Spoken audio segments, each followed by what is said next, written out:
কেমন হয়েছে বলুন তো? চলুন। কালকে বাজার থেকে নিয়ে এসেছিলাম 3 আটি শাক। কী শাক বলুন? কে কে বলতে পারবেন অবশ্যই কমেন্ট বক্সে কমেন্ট করে জানাবেন কিন্তু যেটা কী শাক।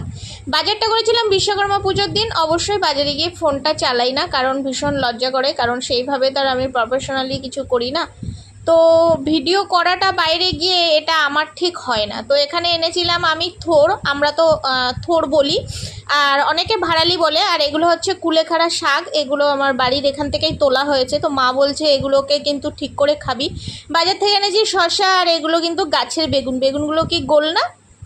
দেখে মনে হচ্ছে কত মোটা খোসা, কিন্তু মোটেও মোটা নয়, বেগুনগুলো খুব টেস্টি। আর দেখুন এখানে ছেলে কখন আমার ভিডিওটা করে দিয়েছে, আমি এখানে শাকটা বেছে দিচ্ছি। তো ছেলে বলছে মা হাসো হাসো। দিলাম একটুখানি হেসে, ভালো লাগছে না, শরীরটা ভালো নেই দেখেই বুঝতে পাচ্ছেন।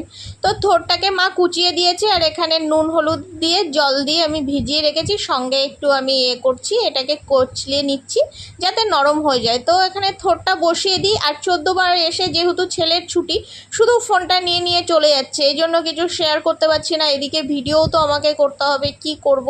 এই রান্নারটুকুই দেখাই 3 মিনিট, মিলিয়ে মিশিয়ে তাও তো 3 মিনিট হয় না অনেক সময়, এই জন্য ব্লগ ভিডিও আমি দিতে পারি না।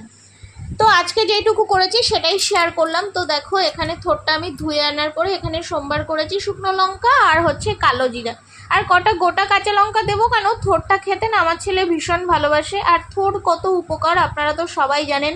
হ্যাঁ বলবেন এতটা থোর রান্না করছেন? হ্যাঁ অনেকটা থোর রান্না করছে। আর এদিকে দেখুন ইঁদুর মশাই কি করেছে, আমার ছাতুর কৌটোর ঢাকনাটাকে কেটে দিয়ে চলে যাচ্ছে। ইঁদুরের অত্যাচারে পুরো পাগল হয়ে যাচ্ছি।